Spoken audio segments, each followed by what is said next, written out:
사는 이 세상에는 많은 종교가 있습니다. 종교가 뭡니까? 인간이 신을 믿고 의지하는 것을 종교라고 하는데, 예를 들면은 아프리카의 작은 부족이 섬기는 그런 조그마한 종교가 있는가 하면 돌을 세워놓는다든지 나무를 깎아놓는다든지 말입니다.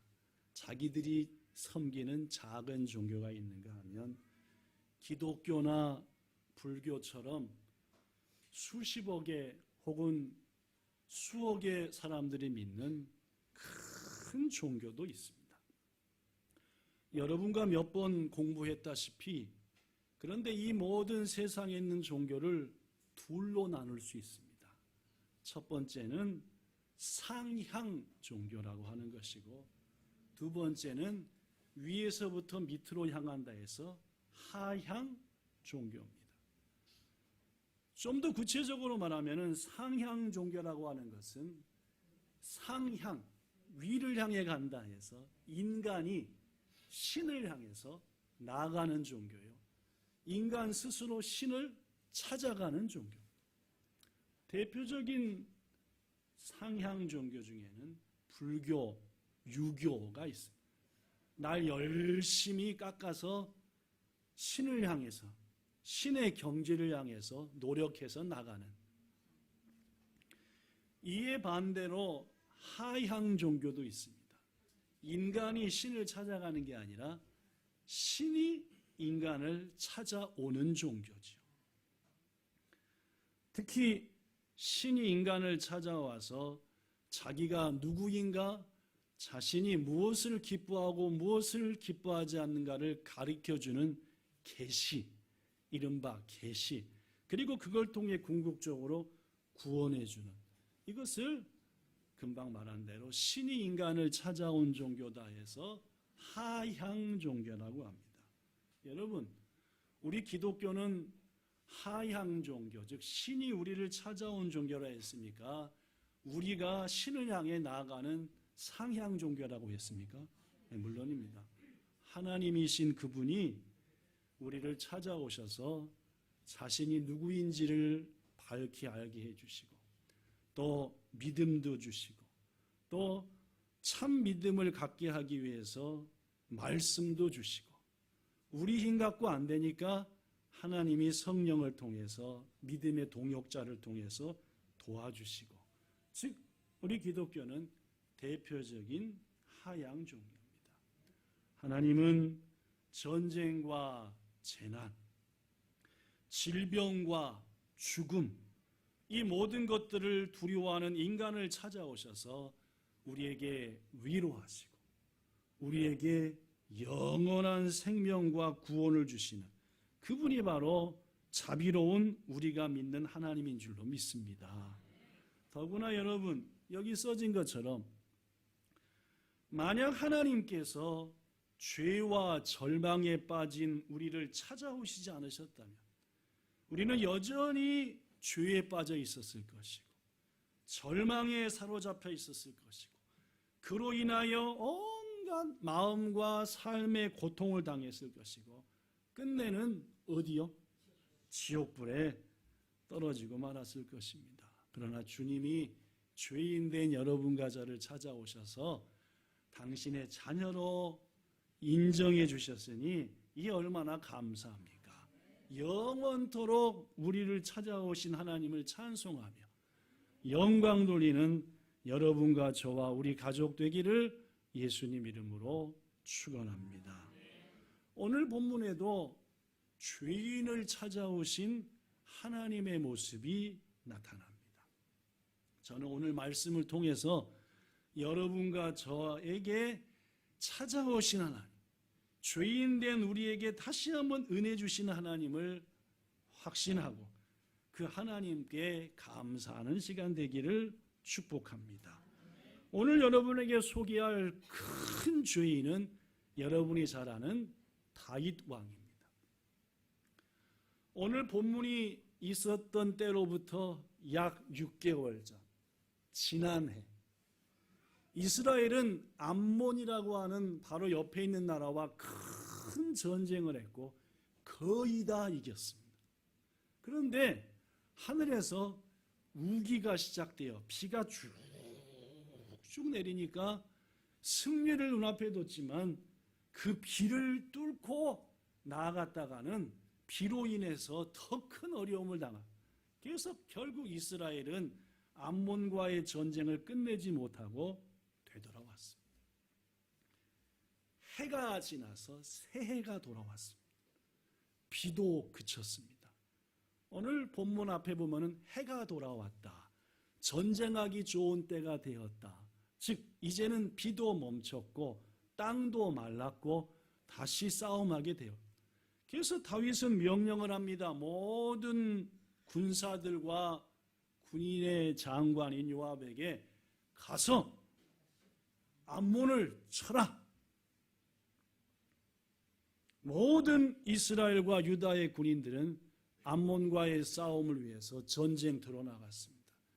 어느 치열한 싸움이 이루어지고 있던 날, 다윗은 전쟁터에 있지 않고 어디에 있었습니까? 궁에 있었습니다. 더구나 지금 한참 전장에서는 목숨을 걸고 서로 싸우고 있는데 다윗은 낮잠을 잤습니다. 나라의 지도자가 자신의 모든 백성들이 전쟁하고 있는데 한가로이 낮잠을 즐겼다. 신앙적으로 어떻게 해졌다는 겁니까? 나태해졌다는 겁니다. 나태해졌다. 저녁 때가 다 돼서 침상에서 일어난 다윗은 왕궁의 지붕을 거닐었습니다. 일로 갔다 절로 갔다. 아마도 그 지붕은 오늘날 옥상처럼 사람이 다닐 수 있는 곳이었던 것 같습니다.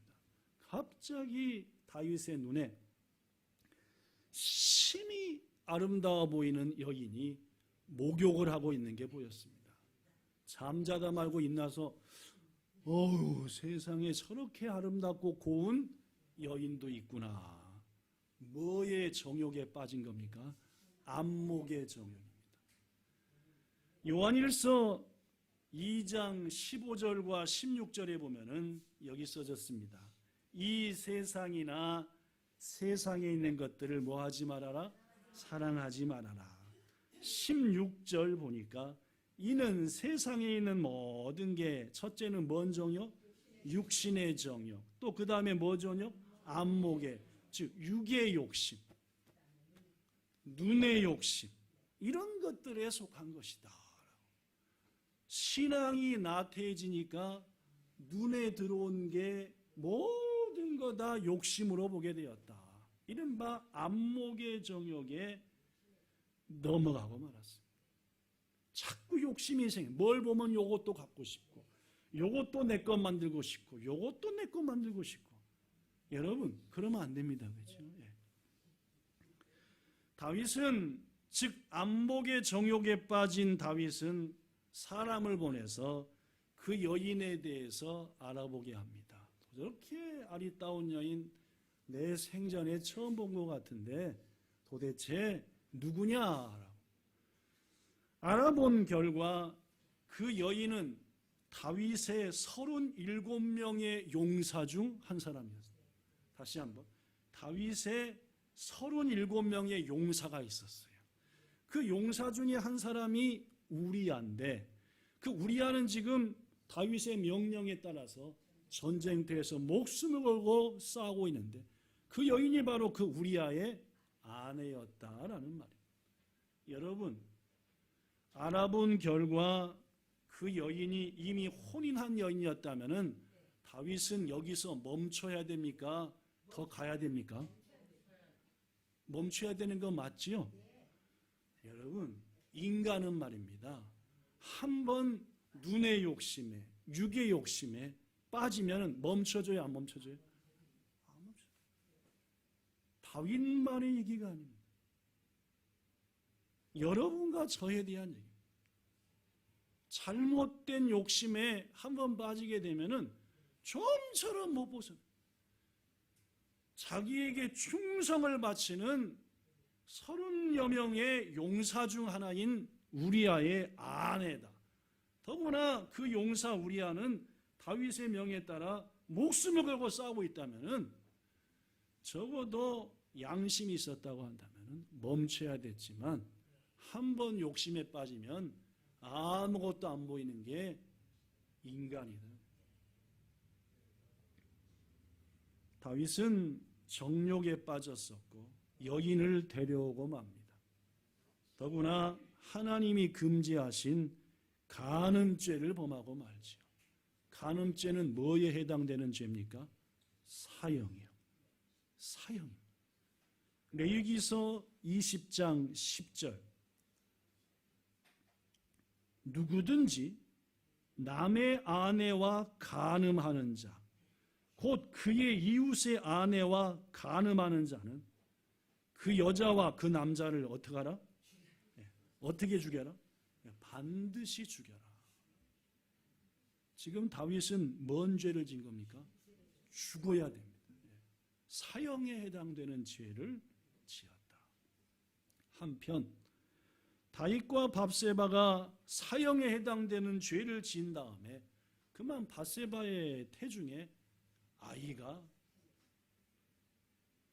이에 다윗은 자신의 죄를 감추기 위해서 온갖 짓을 다 하다가 그것조차 안 되니까 결국 자신의 군대 장군인 요압에게 명령해서 우리아를 뭐하라?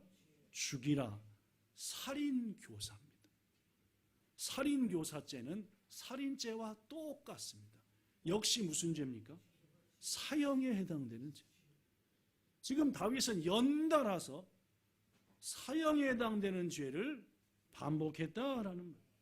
사무엘하 11장 15절.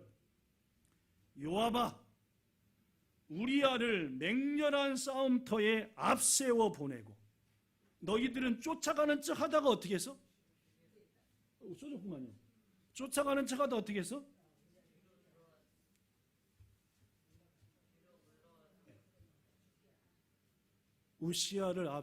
우리아를 앞세우고 쫓아가는 척 하다가 최고 위험한 데 가면 쏙 빠지고 누구만 남겨놔라? 그래서 뭐 하게 하라? 제정신입니까? 그러나 다윗은 그 입으로 더구나 글까지 써서 명령을 했어. 요압은 다윗의 말도 안 되는 명령에 우리아를 사제로 내보냈고 우리아는 죽었습니다. 사무엘하 11장 17절. 우리아도 죽으니라. 이러한 다윗의 행위에 대해서 하나님께서는 이렇게 말합니다. 사무엘하 11장 27절. 시작. 다윗이 행한 그 일이 여호와 보시기에 악하였더라. 여러분에게 묻습니다. 이토록 파렴치하고 사형에 해당되는 못돼 먹은 죄를, 더구나 부하의 아내를 취하고 자기 죄를 숨기려고 부하를 잡아 죽이게끔 만들고 이런 죄인 다윗을 하나님은 그렇게 죄 지어라 이놈아 내버려 두셨습니까? 아니면은 찾아가셨습니까? 다시 묻습니다. 내버려 두셨습니까? 찾아가십니까? 이게 하나님의 은혜입니다. 하나님의 은혜와 자비가 뭔지 압니까? 이런 큰 죄를 져도 찾아오신다는 겁니다. 여러분과 저도 똑같습니다. 우리가 지금 혹은 과거에 지은 죄로 인한 죄책감에서 시달리고 이런저런 것으로 사탄에게 손가락질을 당하고 정죄를 당해서 나 같은 게 어떻게 신앙이냐라고 느껴질 때에도 하나님은 그러한 여러분과 저를 내버려 두지 아니하고 죄인된 우리, 파렴치한 우리를 찾아오시는 그 하나님이 바로 자비로운 하나님이시다.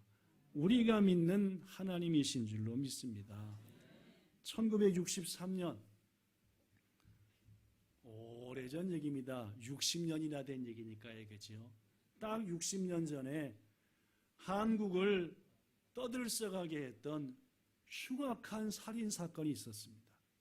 저는 제가 나기 조금 전에 일이 생겼으니까 나중에서 안 일이고, 지금 70대쯤 되신 분들은 제가 말하면은 그 사건 하고 알 것이고, 60대 분들은 아직 어릴 때니까 몰랐을 수도 있겠습니다.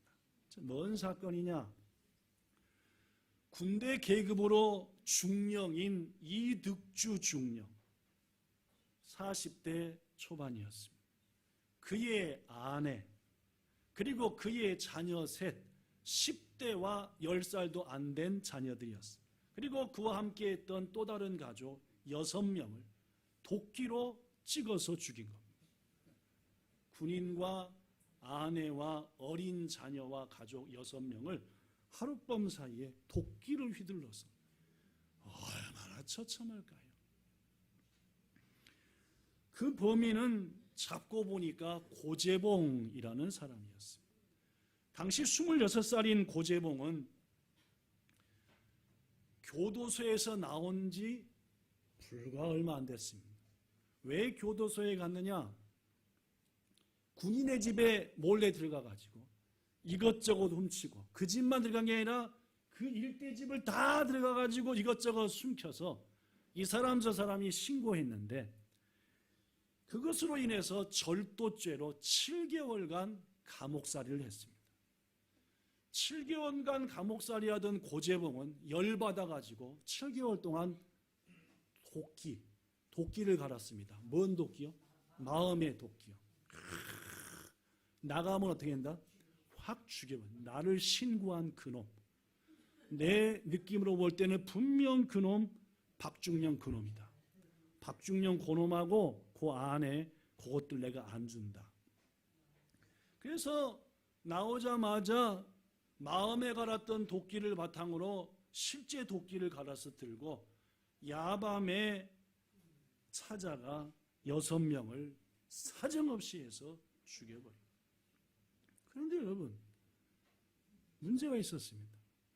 죽여놓고 나중에 알고 보니까 자신이 죽인 6명은 자신을 고발한 것으로 생각한 박중령과 그 가족이 아니라 전혀 딴 사람인 이득주 중령과 그의 아내와 자식들을 죽인 겁니다.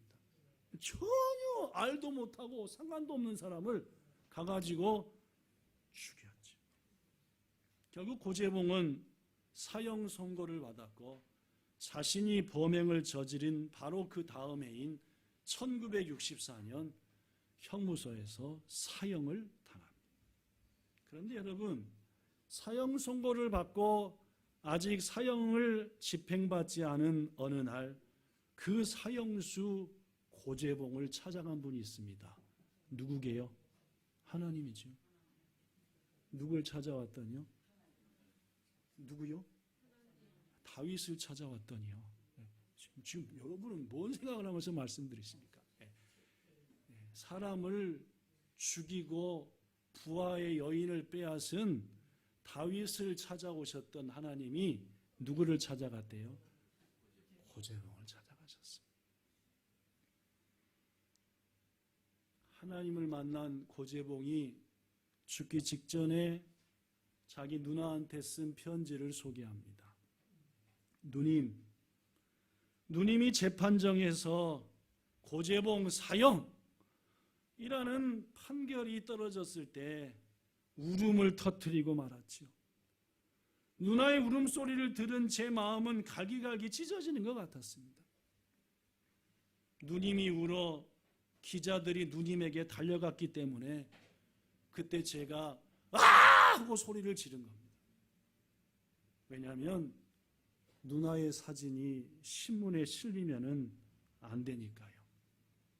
누님은 앞으로도 세상을 살아나가야 되는데 살인마 고재봉의 누나라고 알려지면은 누나가 어떻게 남은 세상을 살겠습니까?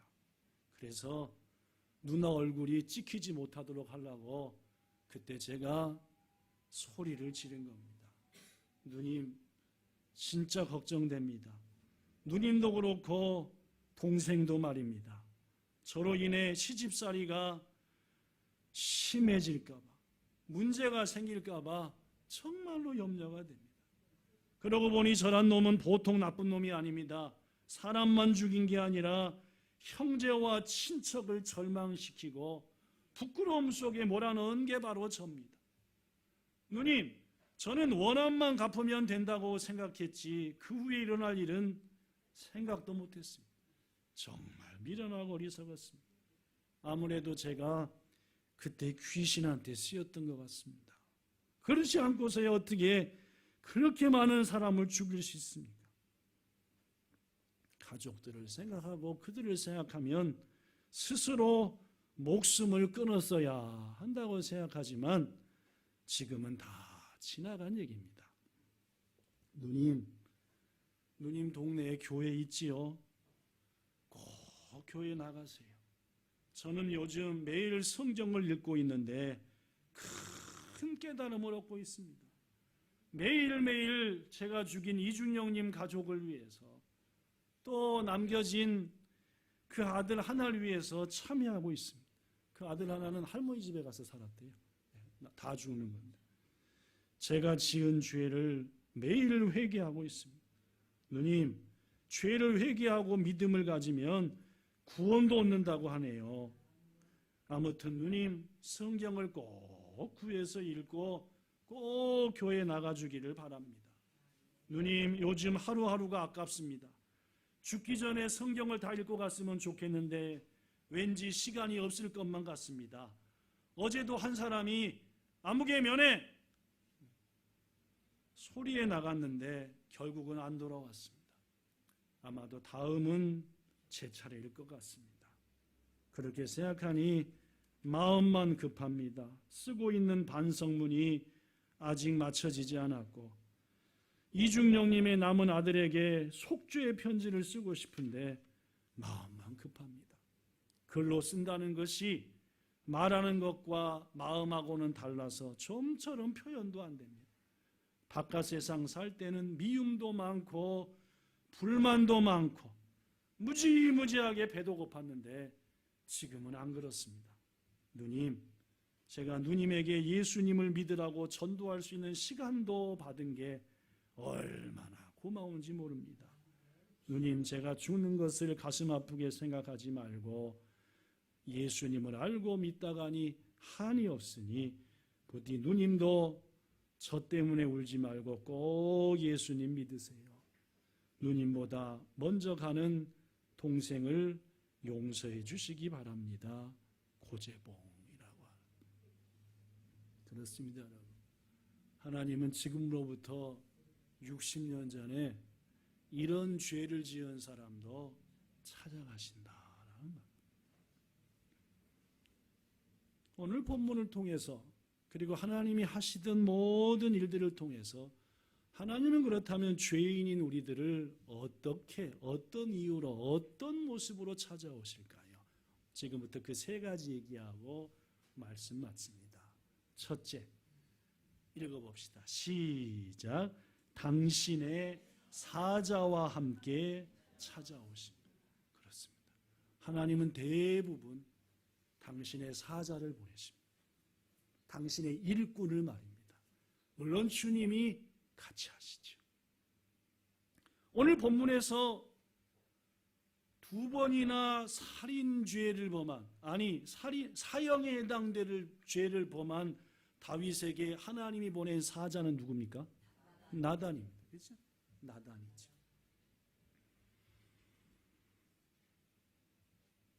하나님은 다윗에게 나단을 보낸 것처럼 오늘날 죄 가운데 사는 여러분과 저에게도 같은 방법으로 찾아오십니다. 묻습니다. 누가 오늘날 하나님의 사자일까요? 누구겠습니까? 하나님은 누굴 통해서 우리에게 찾아올까요? 목사일까요? 사모일까요? 아니면은 전도사님일까요? 하나님이 쓰시는 사자는 절대 교회의 몇몇 사역자에게 국한되지 않습니다. 물론 때로는 하나님이 목사를 보내시기도 하고 사모나 전도사를 보내시기도 하고 장로나 권사를 보내시기도 합니다. 그러나 그보다 더 많은 경우 하나님은 젖먹이 어린아이를 보내시기도 하시고 때로는 가난한 거지를 보내기도 하시며 심지어 어떨 때는 가축이나 짐승을 자신의 사자로 사용하사 보내기도 하십니다. 발람한테는 누굴 보냈습니까? 거짓 선지자 발람한테 누굴 보냈죠? 나귀를 보냈어요. 그렇죠? 지쳐서 하나님을 신뢰하지 못한 엘리야 선지자한테 누굴 보냈습니까? 까마귀를 보냈어요. 앞서 소개한 살인자 고재봉, 그에게 하나님이 보내신 사자는 목사였을까요? 아닙니다. 교도소 전문 종교인 전도사님이었을까요? 아니었습니다. 누구였을까요? 한 교회의 성도였던 안국선이라고 하는 집사님이었습니다. 당시 방송을 통해 6명이 도끼에 죽었다. 누구냐? 잡아보니까 고재봉이다. 한국 사회가 발칵 뒤집었다고 합니다. 전쟁 끝난 지 이제 겨우 지나고 조금 마음에 할 때에 그냥 도끼를 가지고 사람을 죽였다니까 막 사람들이 막 모두 다 치를 떨고 그놈이 어떤 놈이야 하는데 그 뉴스를 보던 안국선이라고 하는 서리 집사님은 갑자기 마음 가운데 고재봉이 불쌍하게 느껴지더래요. 저것도 불쌍한 인생이구나. 이런 마음이 오더니 고재봉을 위해서 뭘 하게 되더래요? 기도를 하게 되더랍니다. 하나님, 어쩌다 저 사람을 나게 하셨습니까? 이제 겨우 몇 살이라는데? 26살이라는데. 이런 마음이 막 찾아오고 한번 기도 시작하니까 시도 때도 없이 고재봉 생각이 나고 기도가 나오더래요. 몇 개월 동안이요? 3개월씩이나. 더구나 3개월이 지나 어느 날 그날도 고재봉을 위해서 불쌍히 여겨 하나님 불쌍히 기도하는데 갑자기 마음 가운데 음성이 들려오더래요. 뭐라고 들려왔게요? 이렇게요. 시작. 안집사야, 네가 가서 고재봉에게 전도. 이런 마음이 막 이건 분명 누가 주신 마음이다. 여러분, 하나님이 지금 누구를 사자로 쓰는 겁니까? 물론입니다. 다윗에게 누굴 보낸 것처럼, 나단을 보낸 것처럼, 발람에게 나귀를 보낸 것처럼 지금 하나님께서 안제선을 자신의 사자로 부르시는 겁니다. 안제선이 어떻게 했어요? 순종했을까 안 했을까요? 했어요. 바로 갔지요. 면회 신청했지요. 면회가 됐습니다. 놀랍게 만났습니다. 만나자마자 그가 고재봉에게 들려준 얘기는 요한복음 3장 16절부터 19절의 말씀이었습니다. 만나자마자 나 안국선이라고 합니다 하더니 대뜸 앞에 앉아있는 사람한테 하나님이 세상을 성경을 읽는, 그리고 약 15분 가까이 예수님을 전했답니다. 여러분, 어떤 일이 벌어졌을까요? 물론입니다. 살인자 고재봉이가 그리스도인 고재봉으로 변화된 줄로 믿습니다.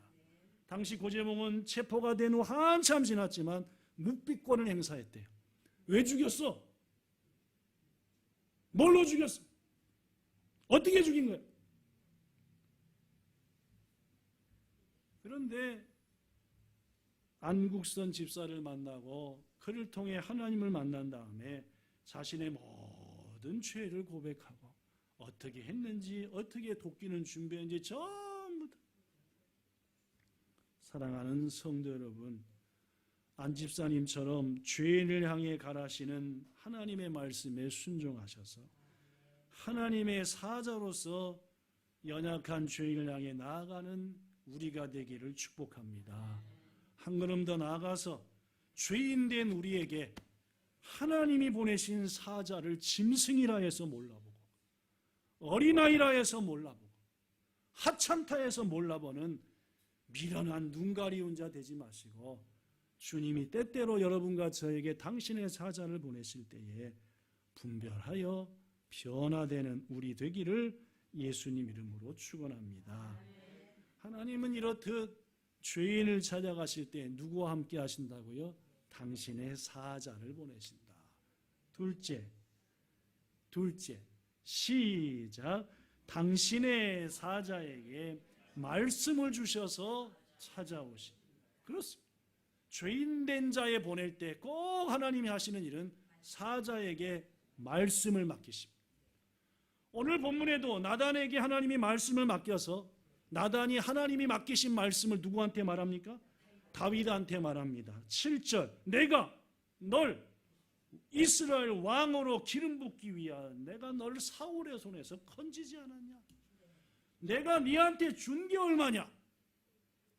만약 부족했다면은 이것저것을 더 주었을 것이다. 그런데 네가 어찌 나를 업신여기고 우리아를 치고 그의 아내를 빼앗아서 너의 아내로 삼았느냐? 10절 네가 나를 업신여겼으므로. 그렇습니다. 지금 다윗이 한 행위는 우리아를 업신여긴 것도 아니고 그 누굴 업신여긴 게 아니라 누굴 업신여긴 겁니까? 하나님을. 이렇듯 죄인을 찾아오시는 하나님은 당신이 보내신 사자에게 반드시 말씀을 맡기십니다. 그리고 하나님의 그 맡기신 말씀이 죄인을 변화시키고 우리를 새롭게 한다는 말입니다.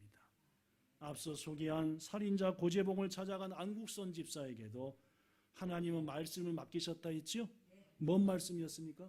요한복음 3장 16절부터 19절이었습니다. 하나님이 세상을 이처럼 사랑하사 독생자를 주셨으니 이는 그를 믿는 자마다 멸망치 않고 영생.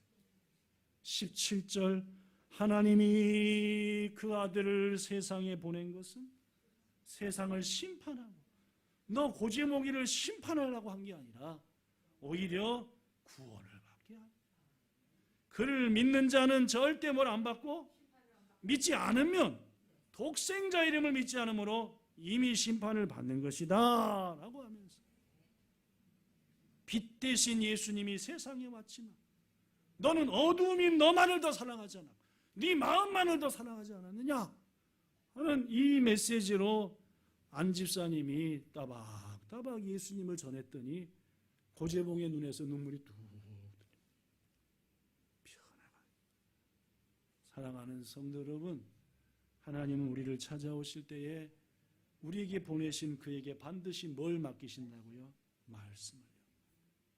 부디 그 말씀을 통해서 변화되고 회개하는 우리가 되기를 축복합니다. 다윗이 다윗 되었던 것은 그런 큰 죄를 지어서 하나님의 말씀이 나단을 향해서 선포될 때 저놈, 여봐라 저놈, 입을 찢어버려라 저놈 이렇게 할 힘이 있었습니다.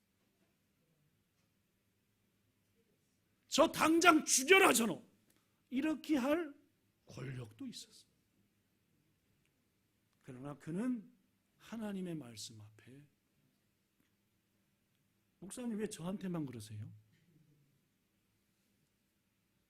그렇게 교만해서는 회복될 수가 없는 어떤 말씀이 하나님의 말씀을 통해서 누군가를 통해 우리에게 주어질 때에 자기 아들, 딸이라도 아빠 말씀 이거 아니야? 모르는 소리 하지 마 이놈아. 회복될 방법이 없는 하나님은 우리를 찾아오실 때에 자신이 보내신 사자에게 말씀을 주시니 그 말씀 앞에 곧바로 무릎 꿇어 그 말씀을 통해 회복되는 은혜를 누리시는 우리 모두 되기를 예수님 이름으로 축복합니다. 끝으로 여러분, 왜 하나님은 이렇게 파렴치한 죄를 지은 고재봉 같은 사람, 다윗 같은 사람을 찾아오십니까? 회개하게 하사 회복시키시라. 회개케 하사 원래의 자리를 회복시키고 그리고 하나님의 나라까지 인도하려고. 오늘 본문 11절과 12절에 보면은 다윗을 향한 하나님이 맡기신 엄중한 책망은 나단을 통해 계속됩니다. 11절 보라 내가 너의 집에 그리고 너에게 재앙을 일으키고 내가 네 눈앞에서 네 아내를 빼앗아 버리게 할 것이고 백주의 이런 일을 당하게 될 것이다. 넌 은밀히 숨겨가면서 밧세바와 말도 안 되는 죄를 우리아를 죽이라고 기가 막힌 죄를 졌지만 나는 백주에 이스라엘 사람들이 다 아는 데서 네한테 징벌하리라. 이 엄중한 말 앞에 거듭말하지만 다윗은 반항하지 않고 곧바로 회개했다는 거예요. 모든 게 제 잘못입니다. 제가 잘못했어요. 그랬더니 하나님께서 마지막으로 나단한테 맡겼던 말씀이 하나 더 있었죠. 그 말씀이 뭡니까? 24년 말씀이 맞습니다. 본문 14절, 13절 여호와께서도 당신의 죄를 사하셨나니 당신이 뭐 않는다? 목숨 2개를 뺏어야 됩니다. 지금 간음죄에 살인교사죄 죽이진 않겠다. 죄인인 우리를 하나님이 찾아오는 이유는 분명합니다. 너 생명책에서 이름 지웠어 이놈아 하려고 찾아오시는 게 아닙니다. 여전히 생명책에 네 이름이 잔뜩 기록되어 돌이키라 변화되라. 어거스틴이라는 사람이 있죠? 몇 번 소개한. 그는 어머니와 달리 말도 안 되는 삶을 살았어요. 아무 여자나 자서 사생활을 만들어버리지 않나. 그렇게 어머니가 예배하며 믿음으로 살라고 하는데 이단 종교에 빠져가지고 미쳐 돌아다니지 않나.